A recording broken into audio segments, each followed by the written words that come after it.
ఇద్దరు పరిచయం ఉందా ఈ అబ్బాయికి మీకు? ఇంకోటి ఏమంటే వాడు జనసేన, వైసీపీ కాదు వాడు. మీ పేరు? అమర్. అమర్. మీరు ఇదే కనిగిరి నియోజకవర్గం గ్రామం అది? నాది పక్కనే, వాళ్ళది తవలం గ్రామము, నాది బాలసముద్రం గ్రామము. మాకి వాళ్ళకి 4 కిలోమీటర్ల డిస్టెన్స్. అబ్బాయి చేతి మీద పవన్ కళ్యాణ్ అనే టాటూ కూడా ఉంది. వాడు ఏమంటే ఊర్లో ఏదో అది అట్లా మారుమూల పల్లెల్లో ఎవరైనా ఫ్రీగా మందు పోసినా, బిర్యానీ పెట్టినా పార్టీలకు అతీతంగా పోయి తింటారు, తాగుతారు. ఇది కామన్. అవునులే అవునులే. అబ్బాయి వైసీపీ స్నేహితులతో కలిసి సంబరాల్లో పాల్గొనడం నిజము. సో ఇప్పుడు వైసీపీ వాళ్ళతో కలిసి ఈ అబ్బాయి జగన్ గారి బర్త్డే ఫంక్షన్ లో పాల్గొనటం వాస్తవం.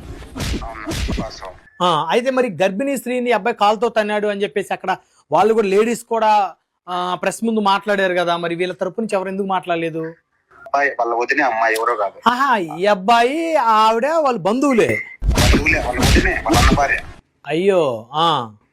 అది ఆ విషయం బయట రాలేదు. ఎంతసేపు దళిత అమ్మాయిని తన్నారంటారు కానీ తన్నిండేవాడు కూడా తన్నిండేది అబద్ధము. మెడబట్టి కిందికి తోసిండేది నిజం. దేనికి తెలిసి వచ్చింది మెడపట్టి కిందకి?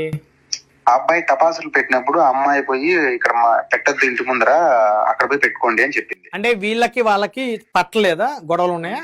దాని ముందు ఒక పెద్ద ఇన్సిడెంట్ జరిగింది.